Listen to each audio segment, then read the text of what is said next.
Good afternoon, everybody, and welcome to another Poinsettia webinar from the Ecke Ranch. My name is Rebecca Siemonsma. I'm the Technical Services Manager for the Ecke Ranch, and I'm pleased to also have with me today my coworker, Roger Kehoe. Hello, everyone, and welcome to our annual Poinsettia by Design update. As you all are preparing for the upcoming poinsettia season already, and having just put the poinsettia season to rest for 2009, we're sure that these topics will be fresh in your mind, and we hope that you find this useful in helping you plan your next season's crop. All right. Thanks, Roger. Before we get started, as always, we have a few housekeeping items that we'd like to go through before we begin the presentation. Today for audio, there's a couple different ways that you can listen to the session. If you have a sound card on your computer, you should already hear the sound streaming. If you don't have a sound card or the quality is not good, you can always call in, and the number is listed on the screen, including the access code. But you can also find that information on your toolbar to the right-hand side of your screen. We do encourage as many questions as possible throughout the course of the presentation, and we'll stop periodically in different sections and give everybody the opportunity to post questions. As always, you can hear us, but we can't hear you because there's a large number of people on the call today. And so we do ask that you use the question and answer toolbar to the right of your screen to post questions. You can also raise your hand. There's a little function to raise your hand, and that just lets me know that someone's asking a question. You don't have to do that, though, because I will check the toolbar to make sure that we're addressing everyone's questions. We do want to be respectful of your time today. We have you for about an hour, and so we'll address as many questions in that hour as we can. If questions go unanswered, we can address those via email after today's session. We are recording today's session, and you can view the recorded version of this webinar and previous webinars that have the Ecke Ranch has run at On Media, which can be found at ecke.com. This is what the logo looks like, and if you just go to www.ecke.com and click on Media, it'll come up with a list of all of the webinars that we've hosted in the previous season. Okay, so we're going to jump into the exciting part of the presentation today. As Roger said, you know, we've all just got our poinsettias out the door, and it seems crazy to think that it's time to start thinking poinsettias again, but now really is the best time to, to think about what we're going to do for the 2010 season and reflect on the 2009 season and the changes or the enhancements that you'd like to make to your poinsettia program. This is the time when we would identify issues, think about what you liked about your crop, what you didn't like about your crop, any major issues that you have, and how they can be fixed. Anywhere from production problems to timing, insect pests, disease pests, all those things that we can reflect on now and look back and think how we can prevent that for the 2010 season. This is also the time when we want to identify programs that did work and build on these experiences and maximize your benefits. So are there certain sizes that sold particularly well, or certain forms or varieties? Did you try cold grow on a small scale this year, but maybe thinking that you want to jump into it on a larger scale? High density, there's lots of different aspects that we can look at and go back on our own experience to enhance our programs for future seasons. In today's presentation, once I'm finished, Roger's going to start us off talking about some of the must-have poinsettia varieties from the Ecke Ranch, and we've got a good number of varieties that we'll go through, some that you're familiar with, some that you may not have seen before. But before we do that, I wanted to talk with you a little bit about breeding from our breeding program from the Ecke Ranch. We do have an active poinsettia breeding program at the ranch. We do have the broadest industry offering in terms of poinsettia varieties. If you look at our catalog today, we have 70 varieties that are there to suit every market need. Our breeding program has a strong emphasis on a lot of different aspects, and we have some really important things that we focus on in our breeding program. Before we introduce a variety, it has to meet certain criteria, and of course it has to fill a niche in the market. We're always looking for varieties that are more grower friendly. There's a good example of one you'll see today, a new variegated type that's an upgrade of an older variety that had some production issues, but we feel we've overcome those, so that's a fantastic example. We're always looking for varieties that, of course, have to have excellent consumer appeal. We look for varieties with superior post-harvest qualities. As part of our breeding program, we do have an extensive post-harvest study where we subject the plants to typical post-harvest environments and evaluate how they perform, and if they don't make it through that program, they don't make it in the catalog. We're looking for varieties that reduce shrink, and this is sort of new to our breeding program and objectives at the Ecke Ranch, but we're always looking for varieties that are in line with current color, fashion, and decor trends for improved sell-through. And that's through that thought process, we have something at the ranch that we've developed. We call it our design center concept. And what that is really just as I said, we're looking at current color trends, whether it's paint colors, fashion color trends, home decor things, different styles, and how the poinsettia actually fits into those different categories. And through that we can make sure that we're staying on top of the latest color trends and color introductions. But it also allows our customers to be able to come back to the Ecke Ranch, and we can help you develop programs that are centered around the poinsettia but also have an entire design concept around it. And I'll show you a few examples here. For those of you that don't know, we have an extensive full comparative poinsettia trial every year at the ranch.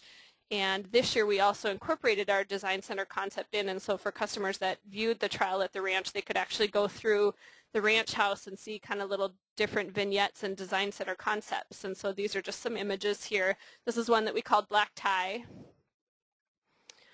This is the new poinsettia that we'll talk to you about in a little bit, called Tapestry. You can see it's kind of a gold kind of glitzy theme.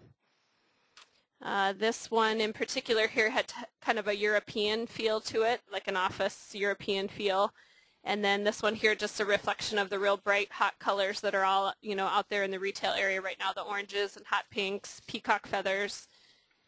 And then this last one here is, kind of a reflection on the green movement, environmental concepts, gardening, all that kind of stuff. And again, features our new Tapestry poinsettia. And so this just kind of gives you a feel of part of the creative process that goes into varieties that we introduce as well. And when we introduce a variety, we're also thinking about how it can fit into different retail environments and different programs. Okay, I do have a stop here for questions. I wouldn't imagine that we have any just yet. No, we don't have any just yet. So at this point, now we're going to switch gears, and Roger's going to start walking us through the different exciting poinsettias that we have at different parts of the season. Okay, thank you, Rebecca. Let's start with the very early poinsettias. Our earliest is Advent Red. It is great for large pots, 8 and 10 inch. In spite of its earliness, its size as well is strong and upright architecture, and has very long-lasting cyathea. So even though it's early, the cyatheas last a long time into the season, and they are very large, so very prominent cyathea presentation.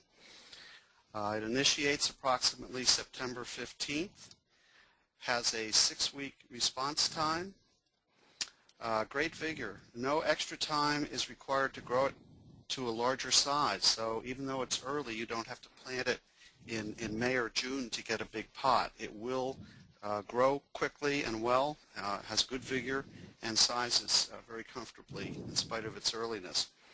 Has dark green leaves and true red bracts, nice bright red color, and it is responsive to growth regulators. So it's a variety that you can use for cold grow, excellent for that program. And if you have greenhouse that is less than ideal, where the glazing's a bit dark or you have cold drafty areas, this variety will perform for you in those areas because of its earliness. It finishes in October and when the conditions are good, and does not have a requirement for as good a heat system or bright clear glazing as some of the other varieties. So just something to keep in mind for using Advent Red. And in our next slide, we have also the Freedom Early family.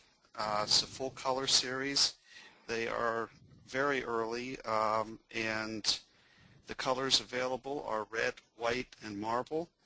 And they're great for all pot sizes and ideal for cold grow programs. So minimum fuel requirement for production, and they get a large bract under cold growing conditions. This one initiates approximately September 10th and is a 7 and 7.5 week response time. You can plant and pinch a week earlier than Freedom to account for earlier initiation so that you get a comparable size. And this is important also in the Prestige. The difference between the early and the regular. The early ones will finish shorter than the regulars because they initiate a little bit sooner, so you have less time from pinch to start of short days and initiation. So we'll talk about that scheduling a little bit more later. You have dark green leaves, large bracts, medium vigor, and a good response to negative diff and PGR. So if you already know how to grow Freedom, Freedom Early requires no special learning curves or training. Any questions? Doesn't look like we've had any come in just yet, Roger, so we can go ahead and move on to the early season varieties. Okay. Enduring series is a great series. Gotten a lot of traction in the marketplace, a good color range and good strength in stems, natural compact habit, reduces need for PGR, and can be used in combination plants where you have 2 or 3 colors in the same pot. So it's great for some of those 8-inch 3-plant pots that you're doing where you mix the red and the white or the white and the marble and so forth. It is the clearest pink, enduring pink, that's on the market, and that was our first introduction in the series, and it continues to grow in popularity in the market. Okay. There's some enduring in production. It can be grown in a wide variety of container sizes, but since it is compact, you need to add some grow time. That would be from pinch to initiation. Give it a little bit more time to size up in those larger containers because it is naturally more compact. Okay. And some quick facts here. September 15th for initiation, 7.5 to 8 week response time. As I said, naturally compact with medium green leaf color. Keep the soil on the drier side as they are established, and roots are sensitive to overwatering. This series is not good for lighting, and it is not good for the cold grow program. So just for standard production, it would be the best target for this use. Upper leaves during transition at the start of first color can turn a bit yellowish. It may look like it's nutrient deficiency, but in fact they will transition to a good dark green color as time passes and they complete transition. The Freedom family, and shown here in the picture, is Freedom Peppermint, which is an excellent early novelty. Very good in energy efficient programs, large bracts, size well even under cool temperatures. And we have a full range of colors, of course, in the Freedom family, with the reds, whites, pinks, marbles, jingle bells, the peppermint that's shown, bright red, salmon, and fireworks. So a great series, and many of you have a lot of experience working with Freedom and understand how to grow it successfully. And some quick facts. Initiation approximately September 15th with an 8-week response time.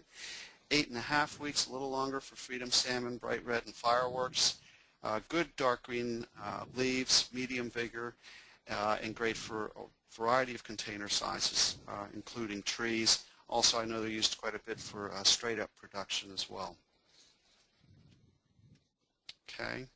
Ice Punch is our extreme novelty, highly stable patterns, very unique display. You get that nice white coloration that becomes prominent as the bract matures.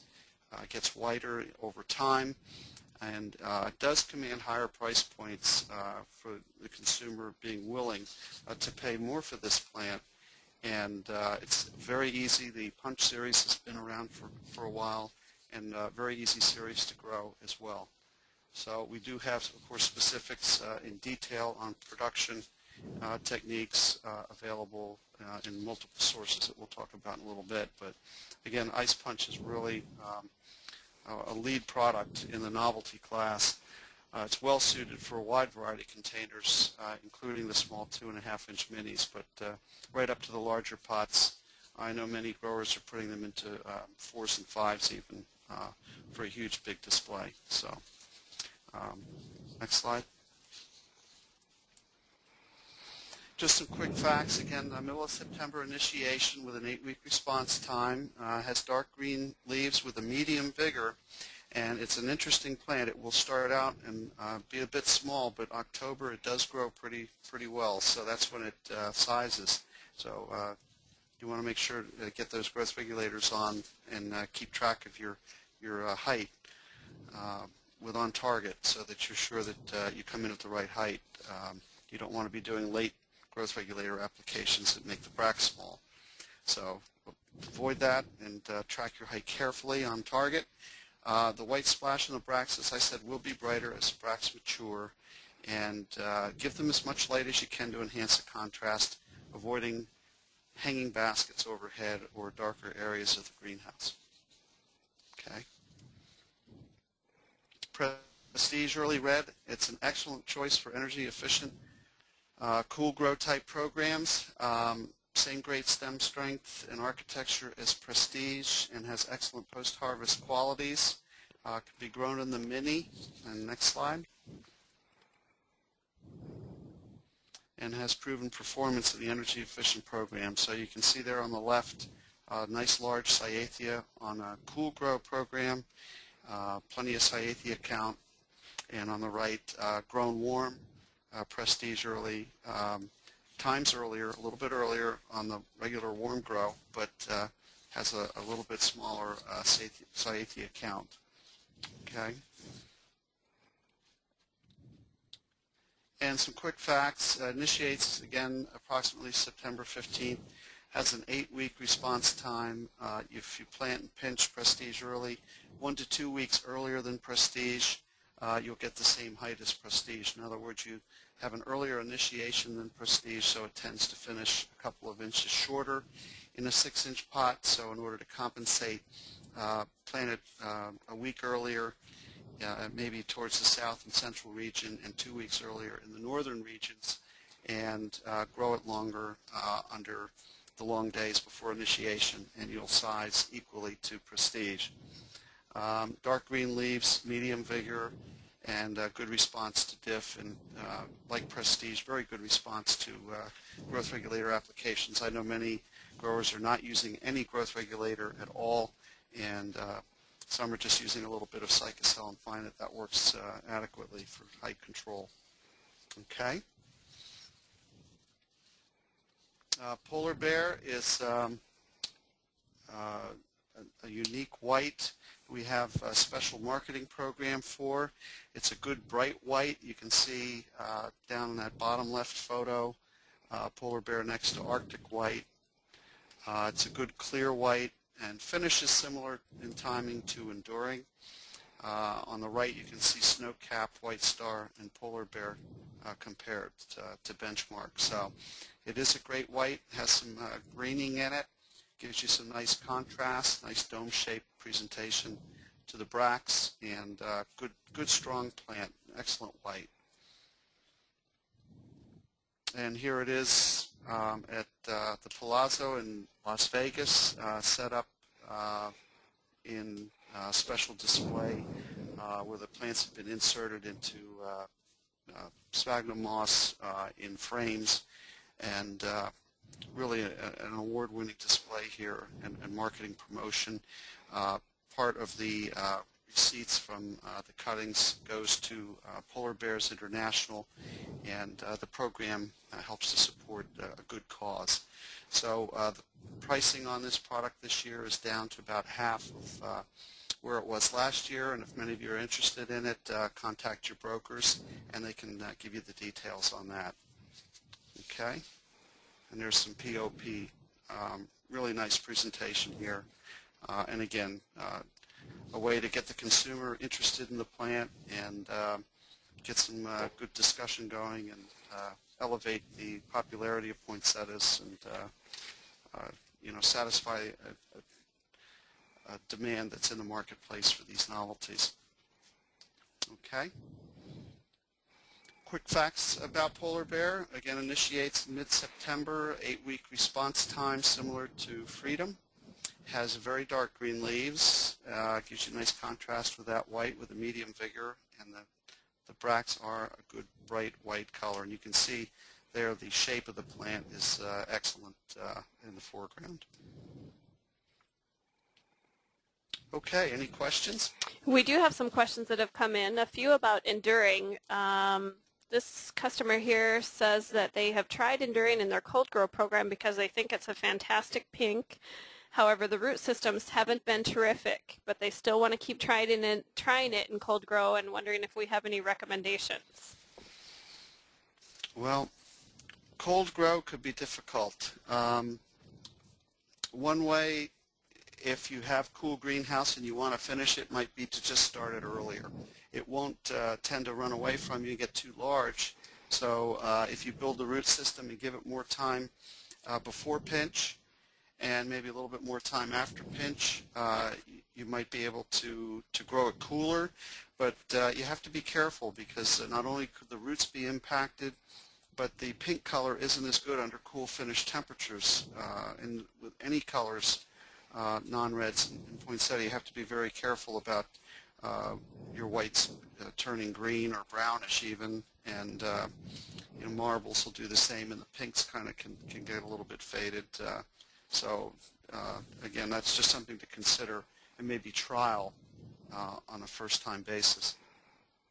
I think just some comments that I would add. Enduring tends to have a little bit finer root system than other varieties that are suited well for the cold grow program, and so the biggest thing, you're probably not seeing a terrific root system on enduring just because it's finer to begin with, and then once you get into that cold grow situation, the media tends to stay wet longer, the root zone is obviously colder, and it's just not conducive to, if the root system isn't healthy to begin with or vigorous to begin with, it's not going to thrive in that environment. So everything you can do to enhance the root system before you go into those cold temperatures will help. And then watch your salts also, because it is sensitive to high soluble salts, and so its salt tolerance is definitely going to be lower than it is even on other dark leaf cultivars. Yeah, Freedom Early Pink might be a better choice for cold grow there. Yeah, it's actually interesting that you asked that question, and we understand why it would be in the cold grow program for you, because it is a really good pink. We consider it one of the best pinks on the market, but for the reasons that we've just talked about, it's not one that we typically recommend for cold grow, just because our personal experiences haven't been successful with it. Another question here about enduring. This person is asking about the post-harvest qualities on enduring and longevity of enduring. You want to speak about that, Roger?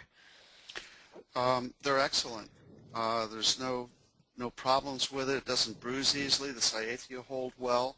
But then again, good growing conditions are required. High light, cool temperatures to finish, and good nutrition and good establishment are all important for the keeping qualities for any variety. Okay, we've got a question here about cold grow for Ice Punch and Polar Bear, and I think that's a great question because most of the varieties that we recommend for cold grow fit into that early season category. So what do we know about cold grow when it comes to Polar Bear and Ice Punch? We have not developed a cold grow program for either. Again, the whites will be greener or browner if they're finished cold, and the Ice Punch, you really need to finish with a good full temperature to the end, as we said, to get the contrast that you want in Ice Punch between the red and the white coloration. You need to have a good warm temperature that makes sure that that bract fully matures, because without the maturity, it looks more like it's in transition and you don't get that good contrast. So not really recommended for that cold grow or cold finish type of program. Okay, thanks, Roger. We have a lot of questions that have come in about Polar Bear. Wondering about Polar Bear Vigor, if it's appropriate for 8 and 10-inch containers. Also about timing, if we could kind of reiterate the timing where we feel Polar Bear fits in, and then questions about the POP material. I guess I can take a couple of those. In terms of vigor, it is well suited for an 8 and 10-inch container. It's a nice, strong, medium vigor cultivar, very similar to Prestige in terms of habit and architecture. And, that's a great product for 8 and 10, so I don't see any reason why you wouldn't be happy with Polar Bear in the larger container sizes.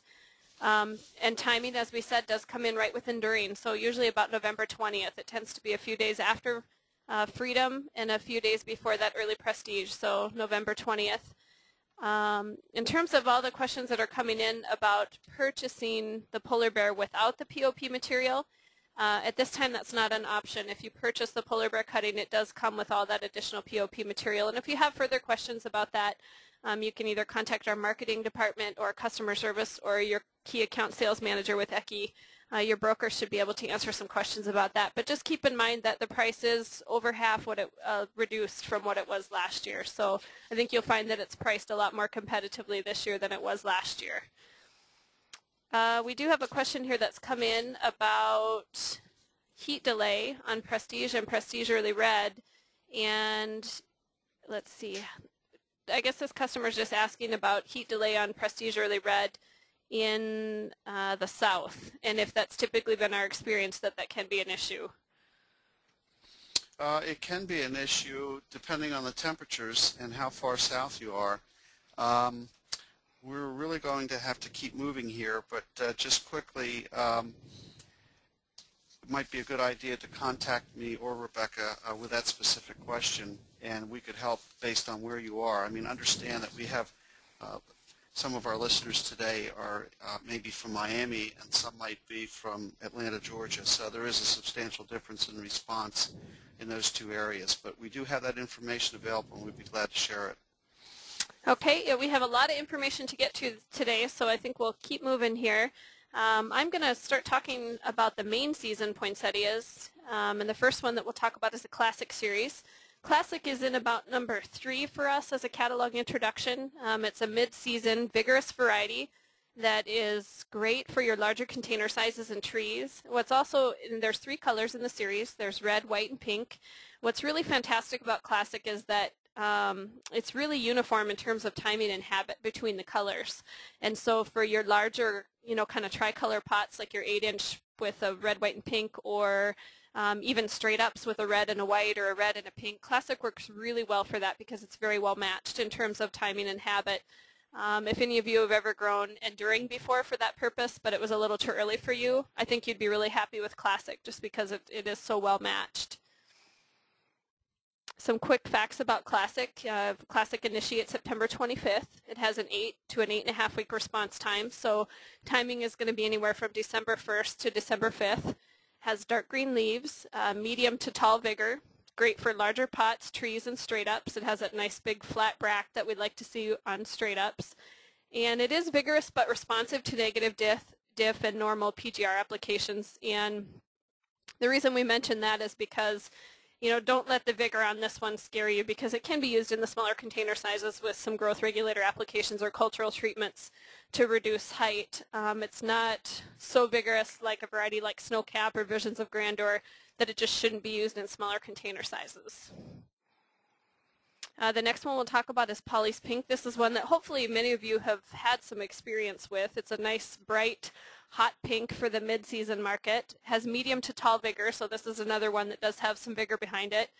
Fantastic stem strength, very similar to Prestige, and again suitable for a wide variety of container sizes. You can see the picture to the lower left-hand side shows that really vibrant pink color, and then this one has a crazy vigorous root system. This one is so vigorous that I've actually seen it in some places where it starts to kind of pop out of the pot because the root system is so vigorous.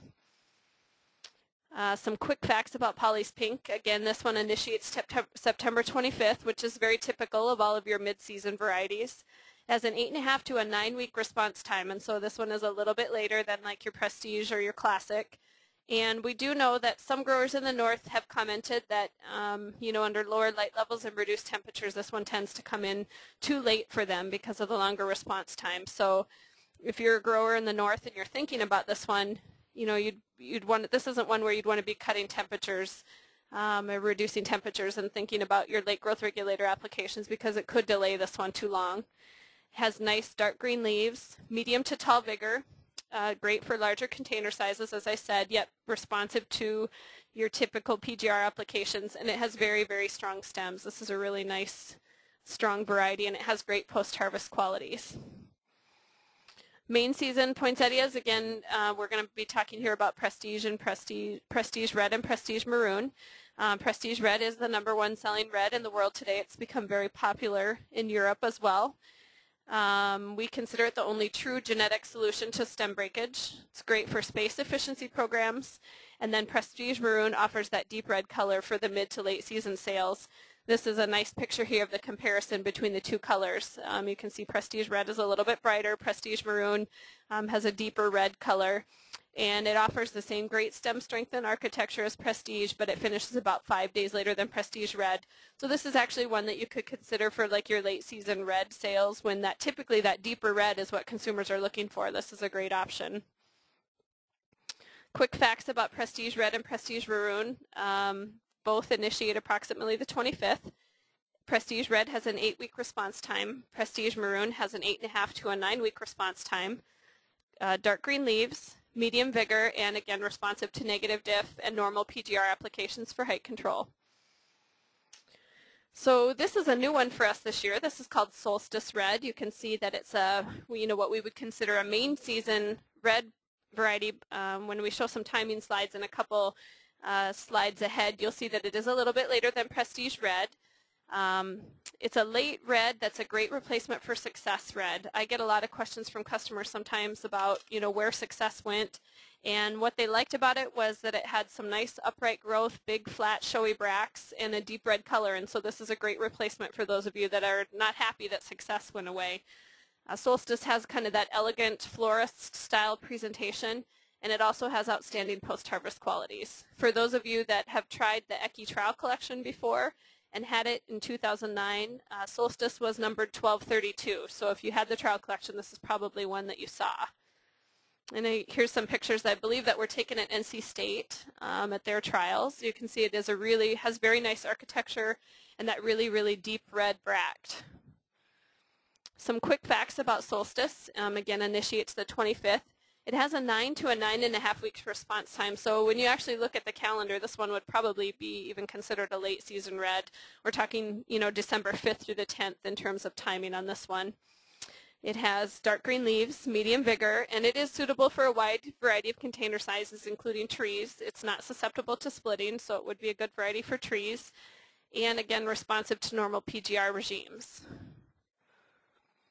And here's the timing comparison that I talked about. This photo was taken on November 17th of this past season. To the left here in the top of your screen, you see Prestige Early Red, November 17th, so that's obviously ready to go. The bottom of the screen is Prestige Red, so you can see there's quite a bit of green showing through, and on the Solstice Red, even more green showing through, so you can see that it is later than Prestige. Winter Blush was a new variety that we introduced last year. And it's a nice upright dark green leaf, medium vigor blush or marble type poinsettia. Great replacement for Marble Star. If there's any of you that really like the color contrast of Marble Star but don't like all the issues that come along with it, including like the marginal yellowing, typically it can kind of have some weedy growth. This is a great replacement for that because it does have that nice high contrast, a little bit more easily controlled growth, and it's not so susceptible to nutrient disorders. This is another one that is competitively priced this year. Winter Blush was a little bit more expensive cutting last year, but it's more in line with the rest of our poinsettia line this year. This one initiates approximately September 20th, but it has a longer response time. And so this is why it fits in the mid-season varieties. It has dark green leaves, and again, vigorous but responsive to those growth regulators and suitable for a wide variety of container sizes. I have seen this one as a straight up, and Marble Star is a typical one that a lot of growers will use for straight up as a novelty type, and I've seen a few growers use Winter Blush instead and have been very happy with its presentation. Okay, we've had lots of questions come in. Roger, while I'm looking through questions, do you have any additional comments?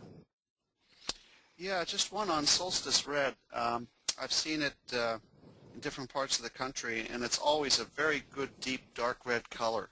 So for those of you that have markets that are really looking for that very dark, deep, full red, this would be a great variety, at least to try.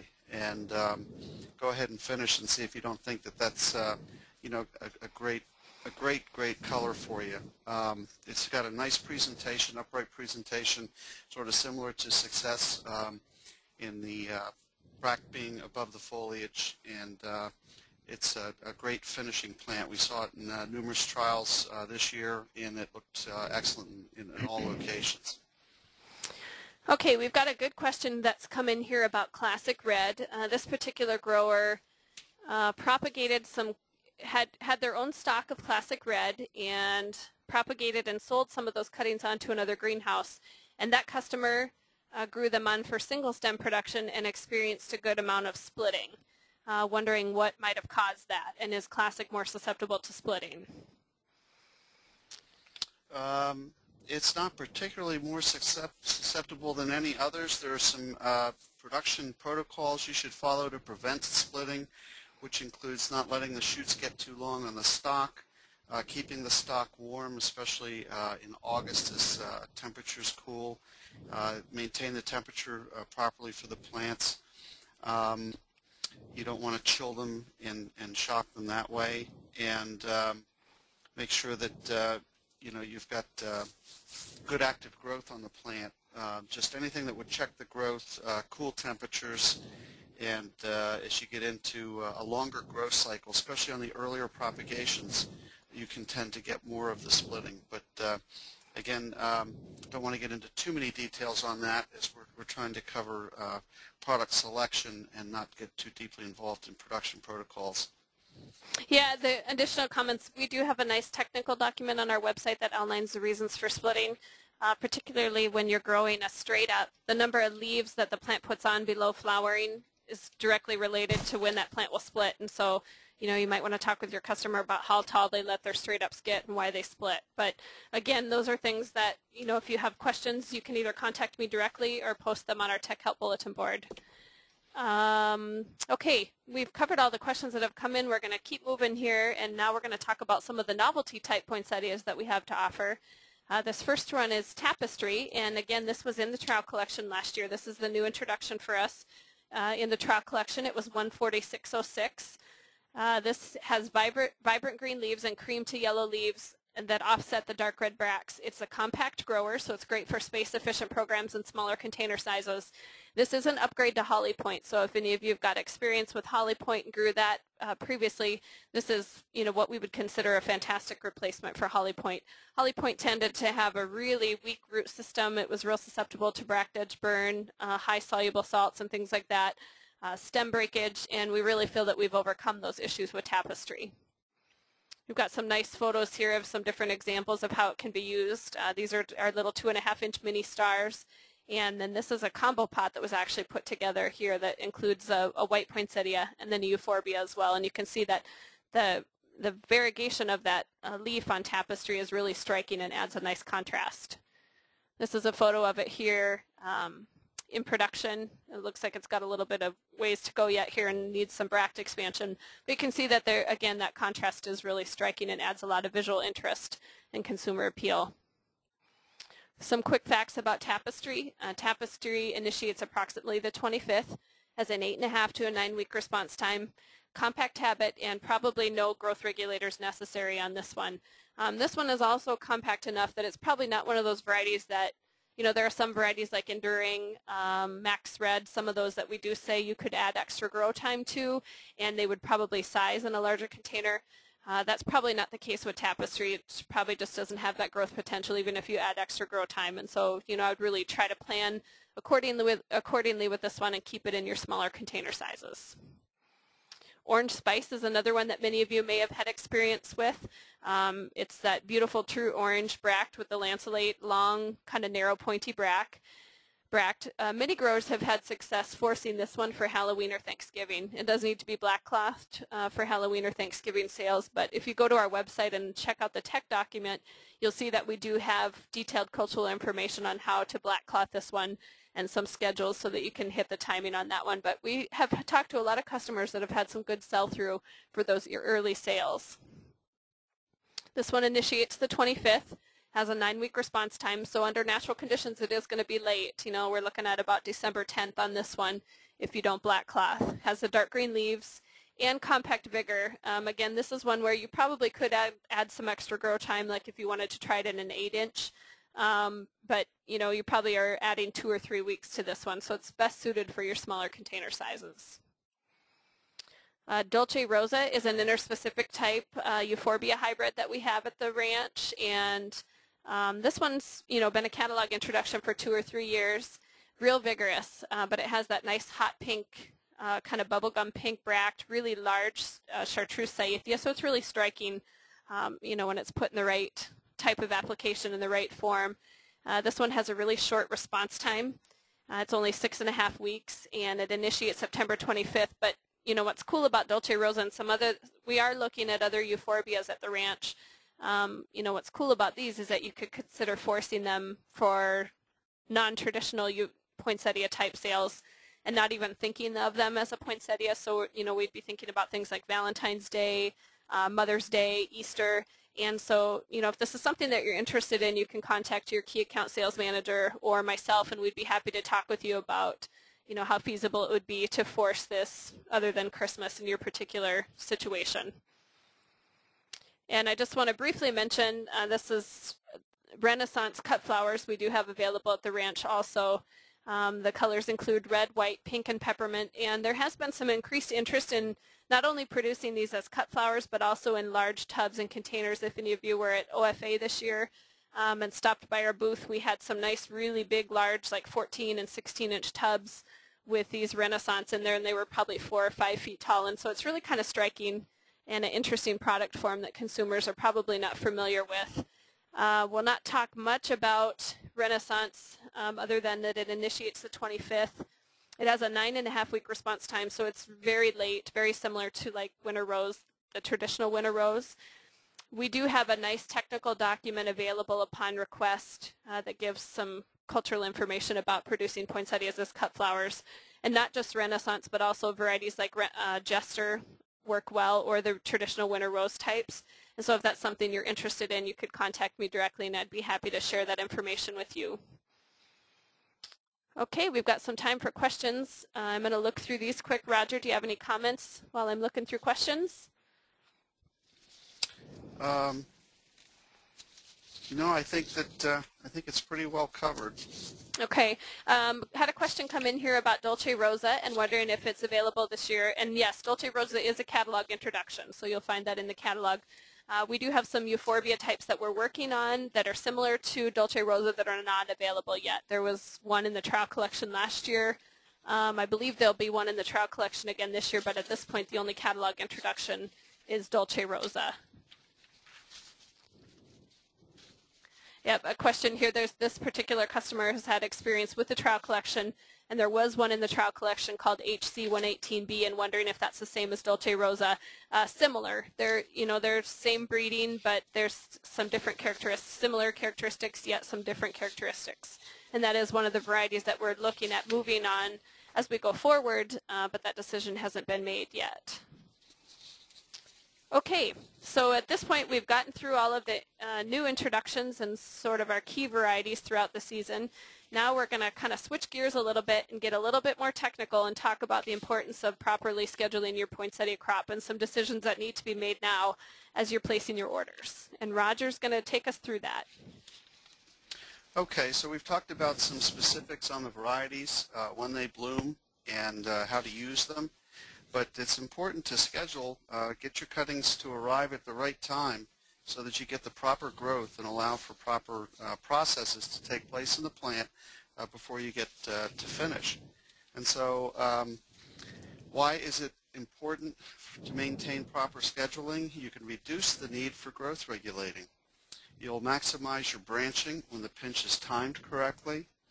You'll ensure that plants achieve desired finished height, and results in the plants that are more uniform with a better architecture. Okay. Product specifications that affect scheduling. To schedule your crop, you need to know what's the final finished height. What are the total number of branches and bracts required? What container size are you finishing in? How many plants are you required to put in a container? And what's your target sale date? What aspects and phases of production should be considered as schedules are prepared? Well, certainly we've already covered cultivar choice, and that's of course is based on your sales plan and your marketing. But your flower initiation dates need to be understood. vegetative growth requirements and pinch dates, and your transplant date. So we'll get into some details on these in these next slides. Here you can see the result of just some poor scheduling. The plant there on the left has been scheduled to be pinched too close to the time of initiation. So there's inadequate growth of the plant, inadequate development of the root system, it would appear also, and the plant looks fairly stunted for the size of the container that it's in. So the timing is very important, and that should all be scheduled in advance, and then the schedule should be strictly adhered to at the time you're finishing. Photoperiod manipulation, you can delay initiation by providing some light. 10-foot candles with day-length extension or nighttime interruption will work. The flip side of this is it may be undesirable if you get extraneous lights. You may delay your flowering, so you may have to put up something to block the light, or black cloth or something that would maintain darkness during normal initiation period. You should start lighting 2 weeks before the bud set date. So that would be perhaps, we'll say, the 1st of September, and use varieties with a response time to determine when the lighting should stop, but don't go past October 5th. And as I said before, we don't recommend lighting on the enduring series. They will delay excessively. Okay. Black clothing, as I mentioned, it's a good way to eliminate light pollution, but you can pull cloth from 6 p.m. to 8 a.m. and that helps to, if you go from 4 a.m. to 9 a.m. to avoid heat buildup under the cloth if you're in a warmer climate. So you've got a couple options there, but you have to be consistent. It has to be done every day and on the same schedule and on time.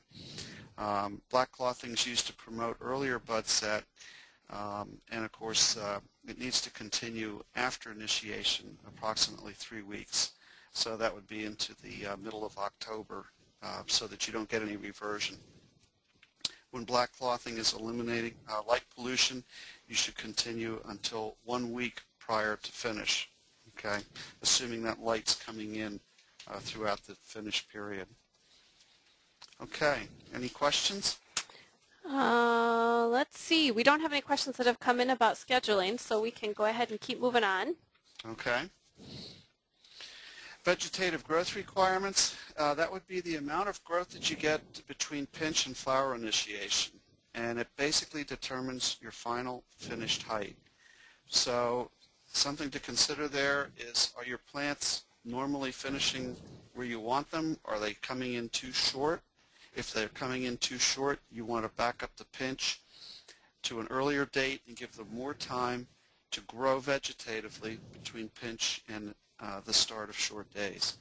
After initiation, the number of leaves or nodes you can expect in the poinsettia that it'll produce is approximately 7. So you can add that if you like the number of leaves that you're getting. You can stick with the schedule you've got. If you need more leaves underneath the bract, then a good way to get more leaves would be to pinch earlier and have more time between pinch and initiation. And yet you may need more growth regulator if you do that. So there's a balancing in there between the number of nodes and the way you grow the plant and the amount of time that you leave from pinch to initiation. Your geographic location and the cultivar's natural height potential have to be factored in as well. And we do have details on those products, of course, available. We've already talked about them, and we'll talk about some other sources that you can use. But generally, your rules would be that in the north, you need more production time to size the plant properly, and in the south, a reduced production time from pinch to initiation because the growing conditions are that much warmer and better. Okay. Here we have a stem that's been cut off from the point of pinch from a 4-inch container, and you can see you've got 2, 4, about 6 green leaves underneath the bract, probably a couple hidden transition bracts in there as well, but really a nice proportional plant. This was before I cut this branch off, but you can see there you've got about 6 inches of stem growth. So that's just about perfect with a nice pinch close to the soil. Good balanced height for a 4-inch container. Okay. And here's, with the leaves removed, you can see some of the internode distances, and if you do this with your crop each year, you can study and compare from year to year and from pot size to pot size or variety to variety how well you've managed your height, the number of leaves that are under the bracts you can count, and also the distances between those nodes. So if you're getting excessive stretch at any point in the stems there, you know that that would be a good way that you should adjust your growth regulator to reduce that stretch and maintain a uniform node spacing between the leaf sets. You might also consider that you have too many leaves underneath the bract, which can block air and maybe block enough light that the lower leaves tend to turn yellow on you. So more leaves is not necessarily better, and certainly with more leaves you have more nodes, and with more nodes you'll get more height to the plant. So again, by taking photographs, which we heartily recommend you do, of your crop as you grow it season after season, create your own record in your own greenhouse of the conditions and the response of the plants in this type of format, and you can fine-tune and tweak your production year in and year out to get the results that you want. Okay. Transplant date. Good root systems before pinch are very important. You should allow for a transplanted product at least 2 weeks for the root system to develop after transplant before pinching. Unfortunately, in direct stick and even some transplant, the times have been reduced. We don't recommend that you schedule a reduced time. Give yourself enough time before the pinch to get that root system developed. Don't let the plants dry out too much. Feed them well. The conditions, typically this is in August or early September, are excellent for growing the poinsettias, so feed them well. Keep them moist and keep them moving, get those roots out, because without a good root system you won't get good branching action, and you won't make it up later as the days get shorter. So you want to build that root system up plenty early. The roots should be visible at the edge of the pot before you pinch. And if the pinch isn't properly timed, branching may be sporadic and development can be less uniform. So to get those lower breaks up and to get a good rounded, even branching, a good root system and a good mature plant at the time of pinch is very, very important. Scheduling for height control. You can choose cultivars according to the appropriate container and size. In our catalog we have a nice chart in this year's catalog on pages 22 and 23 that'll help you select the varieties and the different product forms and sizes that they belong in. But certainly matching the vigor, the timing, and the other factors of the variety to the production goals that you have is very important, and it's part of the planning process.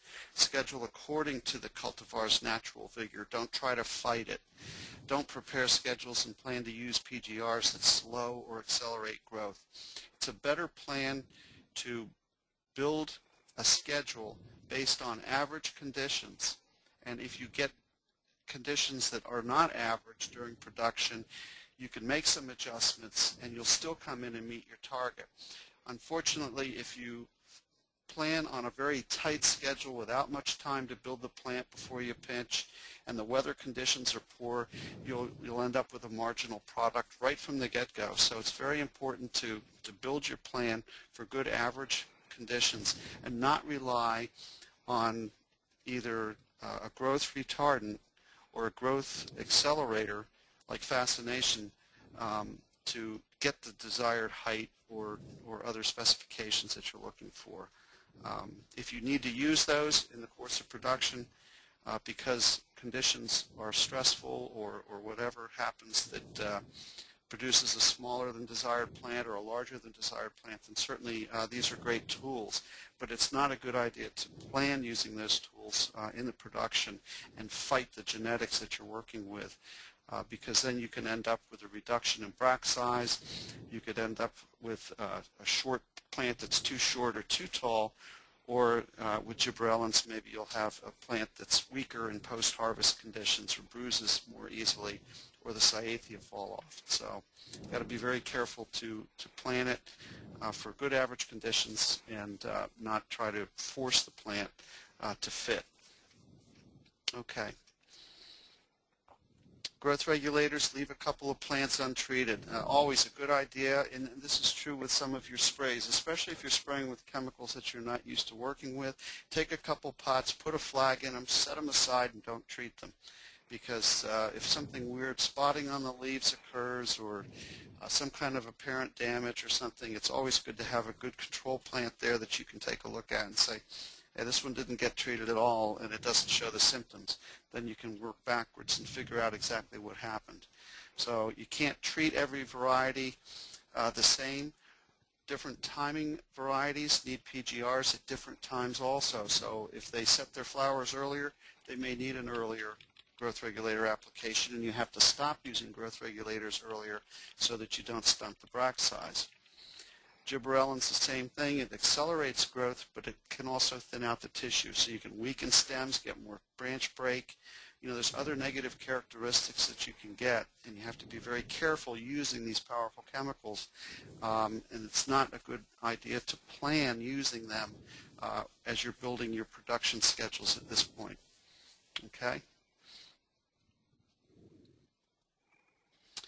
Here's a shot. It's very interesting.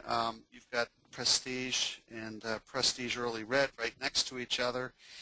Well, that can be difficult. If you go in with growth regulator, how do you keep from putting the growth regulator on one and not put it on the other? It's, you know, there's no separation. You're going to get drift. I'd also question temperatures. The Prestige will need a warmer temperature later to finish properly than the Prestige Early on the left. So how do you control temperatures and have that kind of control you need when you need it to get those you know, large bracts that you're looking for and meet those specifications? So mixing in different products that have different response times, that have different growth regulator requirements is just not a good way to plan production. Okay? Any questions? Let me see what's come in here. You know, we don't really have any questions that have come in about scheduling. There's several variety questions that have still come in about response times and things like that. We are running short on time today, and so I think we'll keep moving with the rest of what we have to offer in terms of scheduling, and then I will contact each of you that have had unanswered questions individually via email, and we'll go ahead and cover those. Roger just talked a lot about scheduling and, you know, how important it is to properly schedule a variety. Well, it's not, it kind of sounds like it can just be a guessing game, but it's not really. We do have some great resources available either in the Poinsettia manual, the Ecke Poinsettia manual, or on our website. This is what we call our Blooming Poinsettia production schedule, and it's a nice little worksheet that you can just print out, and it kind of helps you work backwards. You know, you look at your product form, your pot size, finish height, all those things, and it helps you work backward to schedule the crop accordingly. The first thing that you'll see when you look at is what we call the vegetative growth adjustments, and there's two things that we look at here. The first is the vegetative, there's establishing phase. I must have skipped a screen here. Yep. There's the establishing phase, then there's the vegetative growth requirements, and then there's the vegetative growth adjustments. And the vegetative growth requirements are going to, you know, let you know how many days should be planned between pinch and flower initiation based on the different container sizes and the different locations in your country, different locations in the country. And then the vegetative growth adjustments are going to tell you how many days you should add or take off of that depending on the plant's natural vigor. And so again, you can use all of our cultural documents on our website to determine what the plant's natural vigor is, you know, what its response time is, what its initiation date is, so that you know when it initiates, when you should be scheduling your pinch, and how many days are required in between. And then you can use this worksheet and plug it all in, and then just, you know, determine exactly when your crop should be scheduled and then make the necessary adjustments if you're doing, different cultural things like cold grow. And that's a good lead in here to the energy efficient program message. Energy costs are going down. They're lower than they have been, but that's no reason to use any more fuel than is absolutely necessary. The energy efficient program offers benefits like fuel savings, sustainability, and crop timing. Thanksgiving is late this year again, like it has been in previous seasons, and so if you're saving energy with cold grow, you're also delaying your crop a little bit, but it's going to be coming in right in time for those Thanksgiving sales. One of the considerations for energy efficiency would be when the plants actually initiate. The temperature regimes that we recommend for cold grow are pretty precise in terms of where the plants are in their flowering and development process. Flower initiation can vary from year to year depending on natural environmental conditions. If it's a cooler year, they can initiate earlier. And so if you are using cold grow, one of the techniques that we recommend is lighting so that you can control flower initiation and you know exactly when it happens so that when you start making those temperature reductions, it's precise. Cold grow really does work. We're going on 3 or 4 seasons now where we've done a lot of extensive university trials and in private greenhouse trials, and we have a lot of success stories from cold grow. We have the largest offering in the industry in terms of varieties that are suitable for the cold grow program, and we also have the tools to help you be successful with that program. On Target is our free height tracking program that's available at Ecke.com. You can see here this is an example of a cold grow curve. You would interpret the growth of your cold grow crop a little bit differently, but we do have help with that, and I'm always available. And that's part of the advantage to On Target is that it is a live web-based interactive program, so I can help you set up your crops if you ever need help with that. And lastly, we have our Bract meter. This is also a really important tool when it comes to timing your crop. You can either warm the temperatures up to speed your crop up, or reduce your temperatures to slow it down. And that's not a guessing game anymore with the Bract meter. You can use it to precisely program the crop, and it doesn't just work with cold grow. It can be used with, most of our poinsettia varieties. If you just look at, you can look at Prestige Early Red, for example, and know that Prestige is probably going to respond very similar in terms of, what you do with temperature manipulation, even though it's not on the Bract meter. Okay, we've got one last opportunity for questions here. I'm going to see if any new ones have come in before we move on. Do you have any last comments, Roger, before we wrap up for the day? Yeah, I've got a list here of some sources for additional information that some of you may or may not be aware of. As I said before, our catalog has a lot of information on, of course, each variety, but also a good chart to help you find the right pot size and the right program to put the genetics into. Our Poinsettia manual has many of the charts that are used here, and a lot of the information is available there as well. We have a very active on board. There it is on the screen. The bulletin board is very popular. You can sort topics and look at some previous postings. It may help answer some questions. Our Ecke website has some really good information also at Ecke.com. Just click on the poinsettia icon, and there's a lot of varietal and production and specialty product form information available there. And also our previous webinars are recorded and available to download. We ran 3 this past season. We will be running some more this season, but you're welcome to go on at your leisure and download webinars and listen to them and review them and maybe get some additional information that will be of help as you do your production planning. Okay, thank you, Roger. A couple quick comments from me. Roger did a nice job of outlining our additional resources. I mentioned a couple times today that we do offer a poinsettia trial collection, which includes some newer varieties that are new catalog introductions, but it also includes some of our numbered experimental varieties that may or may not become a catalog introduction. That's available to all customers for purchase, so if that's something that you're interested in, it's a really fun way to get an idea of what we're working on. We also offer you the opportunity to give us feedback on those varieties, which is really valuable for us. And so if you're interested, you can, contact myself or Ecke Customer Service or any of your key account sales managers, and your favorite broker should have all the information for that trial collection. I would also like to mention that Friday, February 5th is the deadline for our early order discount on poinsettia. So if you don't have your poinsettia order in yet, this would be the week to be thinking about that, because we do offer a discount if you get your order in early. Let's see, it looks like we've addressed all the questions. That's all that we have for you today. On behalf of the entire staff at the Ecke Ranch, I'd like to say thank you for joining us today. It's our pleasure to have you with us, and watch your emails for future webinars. Last year we did kind of a Back to Basics Poinsettia series where we just kind of outlined all the basics of poinsettia production. This year we're getting into fine-tuning your poinsettia production, so it should be a really good series. Again, thanks for joining us today, and we'll talk to you next time. Bye-bye. Okay. Thank you, everyone. Good luck.